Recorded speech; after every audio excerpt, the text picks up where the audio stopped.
vamos a hablar pues, precisamente sobre la cena. En unos momentos vamos a participar de ella, pero me gustaría compartir algo, como decía el pastor, la enseñanza sobre cómo tomar esta cena, ¿no?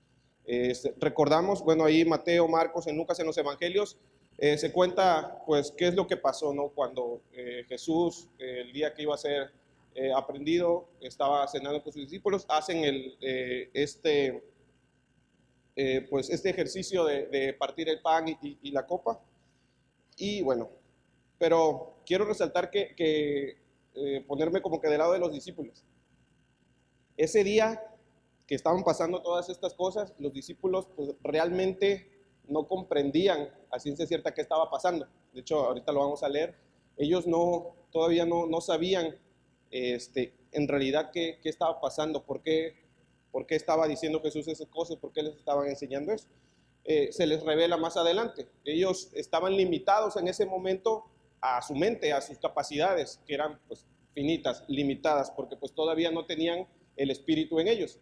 Jesús estaba vivo, el Espíritu no había venido a la vida de nosotros. Entonces, Jesús muere, el Espíritu viene a nosotros y dice la palabra que el Espíritu es quien toma del Padre y nos lo revela a nosotros. Entonces, el Espíritu Santo tomó del Padre y se lo reveló esta enseñanza de la Santa Cena a una persona, quien es el apóstol Pablo. Y precisamente vamos a ver desde ya esta revelación que tiene el apóstol Pablo acerca del ejercicio de la cena. Es ese enfoque que quisiera al que llegáramos. Vamos ahí a 1 Corintios 11, vamos a leer del 17 en adelante, está hasta el final de la lista. Dice la palabra, pero al anunciarnos esto que sigue, no os alabo. Esto le está hablando a la iglesia de Corinto. Porque no se congregan para lo mejor, sino para lo peor. Pues en primer lugar, cuando se reúnen como iglesia, oigo que hay entre ustedes divisiones, y en parte lo creo. Porque es preciso que entre ustedes haya disensiones para que se hagan manifiestos entre ustedes los que son aprobados. Cuando pues se reúnen, esto no es comer la cena del Señor, porque al comer cada uno se adelanta a tomar su propia cena, y uno tiene hambre y otro se embriaga. Pues ¿qué? ¿No tienen casas donde coman y beban, o menosprecian la iglesia de Dios y avergüenzan a los que no tienen nada? ¿Qué les voy a decir? ¿Los voy a alabar? En esto no los alabo, porque yo recibí del Señor lo que también les he enseñado, que el Señor Jesús, la noche que fue entregado, tomó pan y habiendo dado gracias, lo partió y dijo: tomen, coman, este es mi cuerpo que por ustedes es partido. Hagan esto en memoria de mí. Asimismo tomó también la copa después de haber cenado, diciendo: esta copa es el nuevo pacto en mi sangre. Hagan esto todas las veces que la beban en memoria de mí. Así pues, todas las veces que coman este pan y beban esta copa, la muerte del Señor anuncian hasta que Él venga. Aquí está escribiendo la iglesia de Corinto sobre este suceso, ¿no?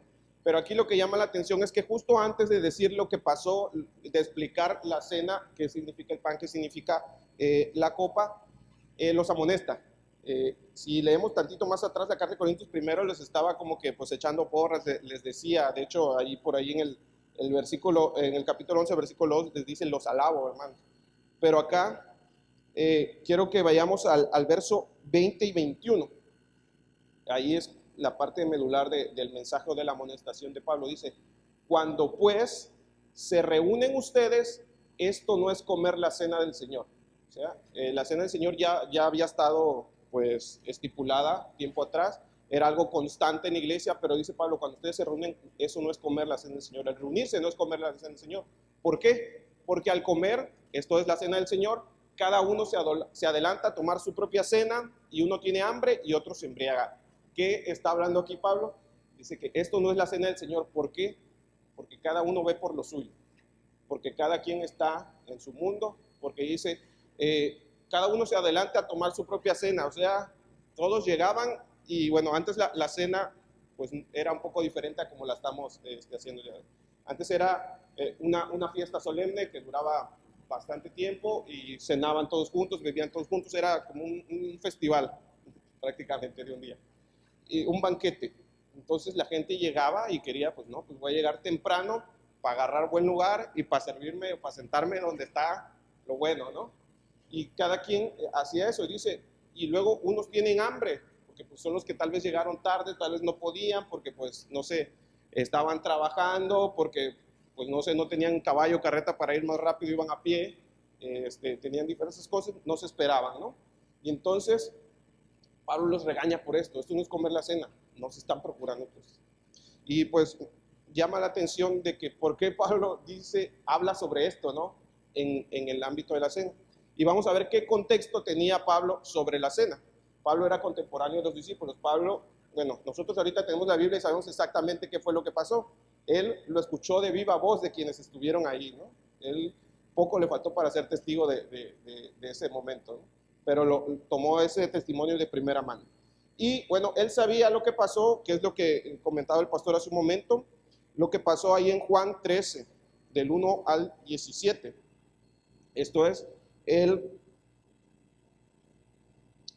cuando Jesús lava los pies de sus discípulos. Dice, antes de la fiesta de la Pascua, sabiendo Jesús que su hora había llegado para que pasase este mundo al Padre, como había amado a los suyos que estaban en el mundo, los amó hasta el fin.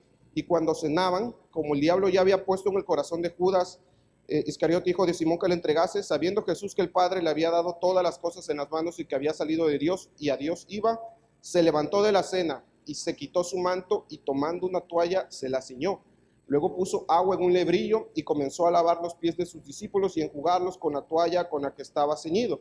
Entonces vino a Simón Pedro y Pedro le dijo, Señor, ¿tú me lavas los pies? Respondió Jesús y le dijo, lo que yo hago tú no lo comprendes ahora, mas lo entenderás después. Es lo que le comentaba, ¿no? Ellos todavía no captaban qué estaba pasando.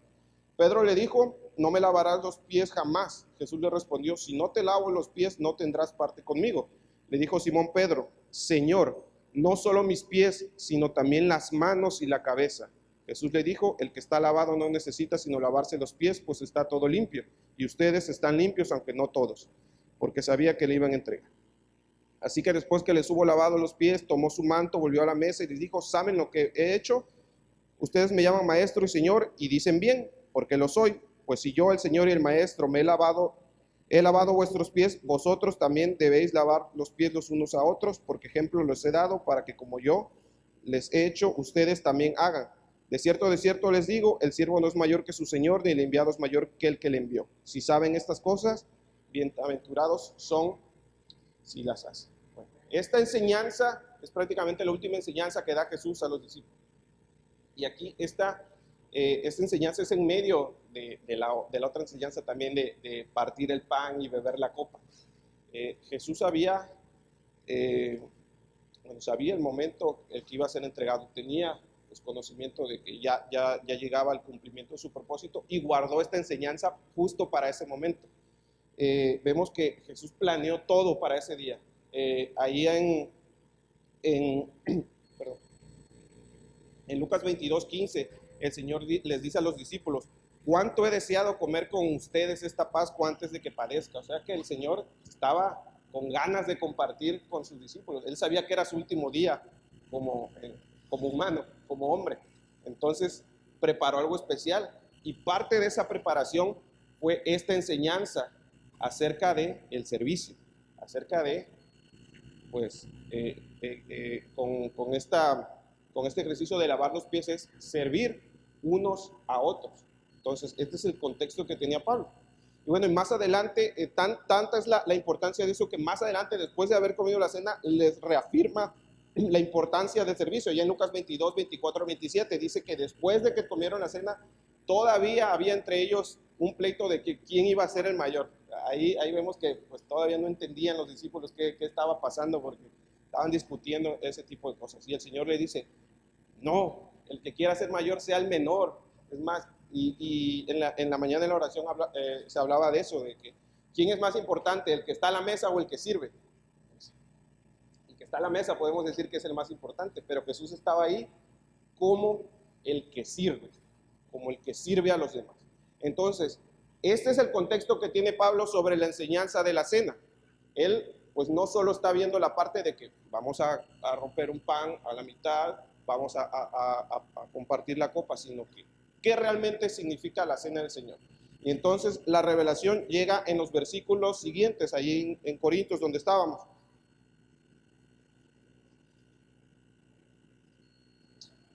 En el 27, vamos a leer. Entonces, de manera que cualquiera que coma este pan o bebe de esta copa del Señor indignamente será culpado del cuerpo y de la sangre del Señor. Por tanto, pruébese cada uno a sí mismo y coma así del pan y beba de la copa. Aquí en estos versículos encontramos, no sé cómo se diga teológicamente, pero es como un paralelismo. En la palabra de Dios, en la Biblia, se dan luego los casos de que unos versículos, luego a los siguientes, sí, y al siguiente versículo parece que dice lo mismo, pero en realidad está como que aclarando o haciendo una comparación unos versículos otros o reafirmando. Y eso lo encontramos aquí. Cuando encontramos eso en la palabra hay que ponerle atención. Es como cuando escuchamos o leemos que dice de cierto les digo. Cuando Jesús decía de cierto les digo, es porque hay que poner bastante atención en esto. Entonces aquí lo está haciendo Pablo también de otra manera. Entonces el versículo 27 y 28 es paralelo al 29, del 29 al 31. Vemos en el 27 que dice, de manera que cualquiera que coma este pan o bebe de esta copa del Señor indignamente. Vamos al 29. Dice, porque el que come y bebe indignamente, y aquí dice que es indignamente. ¿Qué es comer indignamente la cena del Señor? Es alguien que no discierne el cuerpo del Señor. Nueva Traducción Viviente lo dice un poco más claro, sin honrar el cuerpo de Cristo. Pablo tiene muchas enseñanzas sobre el cuerpo de Cristo, pero pues ahorita es una pregunta, ¿cuál es el cuerpo de Cristo? La iglesia, nosotros, dice que todos somos parte de un cuerpo, del cuerpo de Cristo, cada quien tiene una función. Entonces, ¿qué es tomar indignamente la cena del Señor? Es no honrar el cuerpo de Cristo. ¿Y quién es el cuerpo de Cristo? La iglesia, que está a su izquierda, a su derecha, enfrente y atrás. Entonces, si tomamos la cena sin honrar el cuerpo de Cristo, estamos tomando indignamente y hay consecuencias. Dice el 28, el 27, ahí sigue. Dice que es culpado del cuerpo y de la sangre del Señor. El 29 lo reafirma, dice, juicio come y bebe para sí. Muchas veces pensamos, o los que tal vez crecimos en la palabra y todavía no comprendíamos bien la cena, o antes se estilaba mucho, yo lo recuerdo, de que decían que, no sé, si habías pecado o algo no podías, si habías fallado al Señor no podías presentarte a la cena. Bueno, aquí como paréntesis, debería ser todo lo contrario. Cuando nosotros fallamos al Señor es cuando más cerca debemos estar. El pecado, lo que busca el enemigo a través del pecado es alejarnos del Señor. Así que nuestra respuesta debe ser acercarnos al Señor. Entonces, y tomaban este versículo de tomar indignamente la cena es tomarlas habiendo estado en pecado. Pero no, vemos que tomar indignamente la cena del Señor es no estar honrando el cuerpo de Cristo. Como decía Pablo, no estar viendo por los otros, no estar, pues sí, sirviendo, dando honra al cuerpo de Cristo. Aprendíamos hace algunos meses sobre la honra. No sé si recuerdan por ahí la honra a Dios, la honra al maestro, la honra al discípulo, la honra hacia los semejantes. Y miren, Pablo aquí también tiene como que otra referencia a Mateo 5, 23 y 24. Porque dice que el que come sin discernir el cuerpo del Señor, regresa porfa al 31, al 1 Corintios 11, 31. Dice, si pues nos examináramos a nosotros mismos, no seríamos juzgados. Entonces, si yo estoy en esta situación, tengo que examinarme a mí mismo para liberarme del juicio. Y es lo mismo que pasa ahora sí en Mateo 5, 23 y 24. ¿Qué dice ahí? Por tanto, si traes tu ofrenda al altar y allí te acuerdas que tu hermano tiene algo contra ti, ¿qué debes de hacer? Deja tu ofrenda ahí delante del altar, anda, reconcíliate primero con tu hermano y entonces ven y preséntate ofrenda. ¿Por qué dice eso? Porque te estás acercando, ¿de qué manera? Indignamente, porque no estás honrando el cuerpo de Cristo. Hay algo contra tu hermano tiene algo contra ti, eso no es honra, eso es disensión, es contienda. Entonces, ahorita nosotros vamos a presentar una ofrenda, es una ofrenda de agradecimiento lo que vamos a hacer, es nosotros dando la gratitud a Dios por ese sacrificio. Entonces, ¿Qué debemos de hacer para acercarnos a entregar nuestra ofrenda? Dice Pablo, examinarnos. Y dice Mateo, si te acuerdas que alguien te... Entonces, te examinas y va a venir a tu mente, ¿no? Si estás o no honrando al Señor. Si no estás honrando el cuerpo de Cristo, dice Mateo, anda, ve y arréglalo. O sea, reconcíliate, dignifícate al reconciliarte, al honrar el cuerpo de Cristo.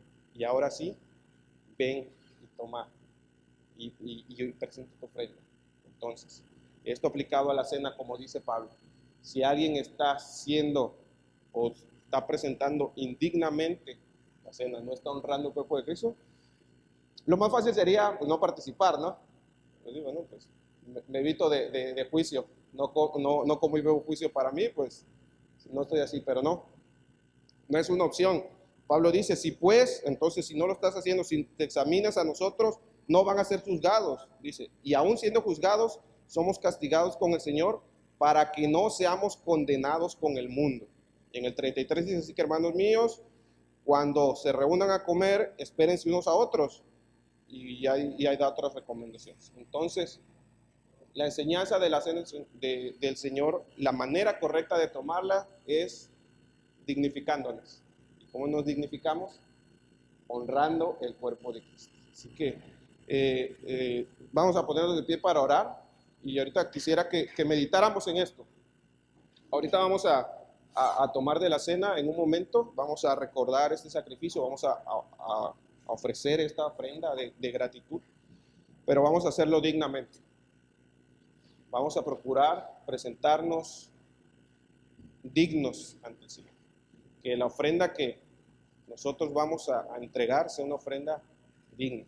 Así que si se acuerdan que algún hermano tiene algo contra ti, si tú tienes algo contra un hermano, es momento de perdonar, es momento de pedir perdón, es momento de dignificarnos para tomar la cena del Señor. Ahí vamos a orar, vamos a presentarnos ante Dios, vamos a reconciliarnos primero con Dios por esta falta, esta deshonra hacia su cuerpo, y también hacia nuestros hermanos. Si alguien necesita pedir perdón, alguien necesita ser perdonado o perdonar, es momento de hacerlo.